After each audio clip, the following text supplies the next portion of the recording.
Bulletin 10 सुनने वाले सभी श्रोताओं को मेरा यानी ममता गोस्वामी का प्यार भरा नमस्कार।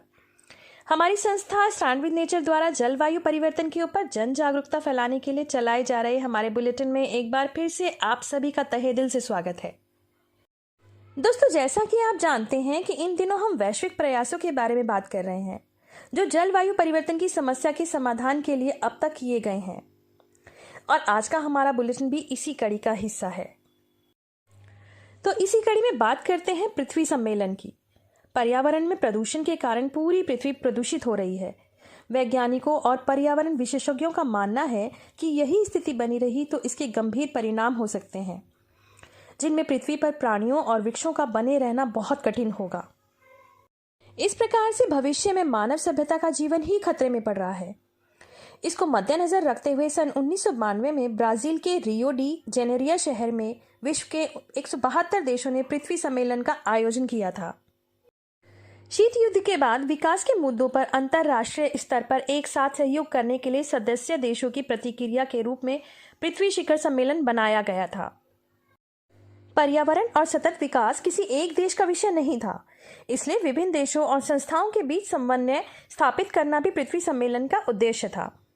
पृथ्वी सम्मेलन में संबोधित मुद्दों में शामिल हैं उत्पादन के पैटर्न की व्यवस्थित जांच, विशेष रूप से विषाक्त घटकों का उत्पादन जैसे कि गैसोलीन में सीसा या रेडियोधर्मी रसायनों सहित जहरीला कचरा। इसका दूसरा मुद्दा है जीवाश्म ईंधन के उपयोग को बदलने के लिए ऊर्जा के वैकल्पिक स्रोत जो वैश्विक जलवायु परिवर्तन से जुड़े हैं। इसका अगला मुद्दा है शहरों में वाहन उत्सर्जन, शहरों में भीड़भाड़ और प्रदूषित हवा और धुएं से होने वाली स्वास्थ्य समस्याओं को कम करने के लिए सार्वजनिक परिवहन प्रणालियों पर नई निर्भरता और पानी के बढ़ते उपयोग और सीमित आपूर्ति। इस शिखर सम्मेलन की एक महत्वपूर्ण उपलब्धि जलवायु परिवर्तन कन्वेंशन पर एक समझौता था, जिसके परिणाम स्वरूप बाद में क्योटो प्रोटोकॉल और पेरिस समझौता हुआ।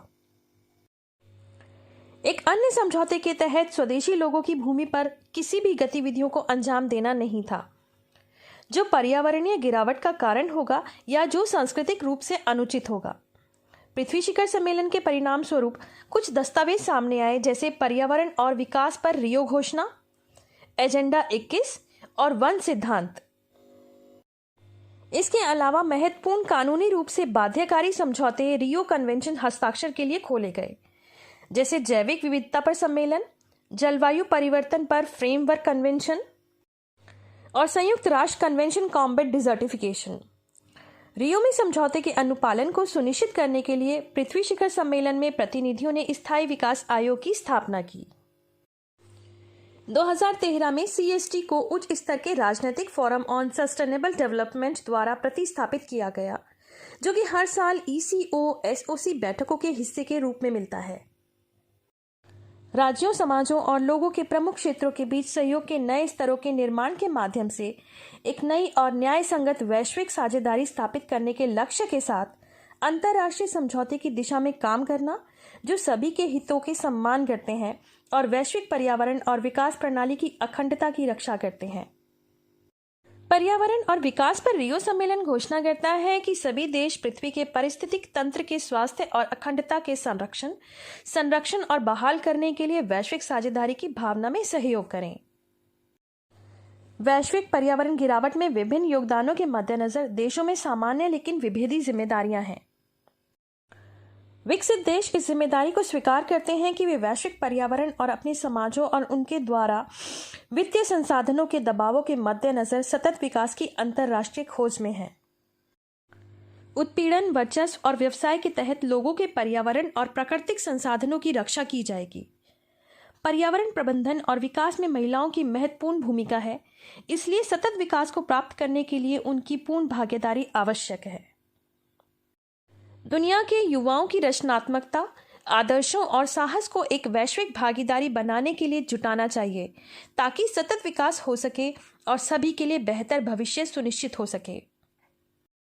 राज्यों और लोक सद्भाव और इस घोषणा में सिद्धांतों की पूर्ति में और सतत विकास के क्षेत्र में अंतर्राष्ट्रीय कानून के आगे विकास में साझेदारी की भावना में सहयोग करेंगे। हमने कुछ महत्वपूर्ण घोषणाओं को ऊपर सम्मिलित किया है। रियो घोषणा राज्यों, समाजों और लोगों के प्रमुख क्षेत्रों के बीच सहयोग के नए स्तरों के निर्माण के माध्यम से एक नई और न्याय संगत वैश्विक साझेदारी स्थापित करने के लक्ष्य के साथ अंतर्राष्ट्रीय समझौते की दिशा में काम करती है, जो सभी के हितों का सम्मान करते हैं और वैश्विक पर्यावरण और विकास प्रणाली की अखंडता की रक्षा करते हैं। तो दोस्तों, आज के बुलेटिन में सिर्फ इतना ही। मिलते हैं अगले बुलेटिन में, और ये लेख लिखने वाले हैं मेरे साथी मंजीत कुमार। धन्यवाद।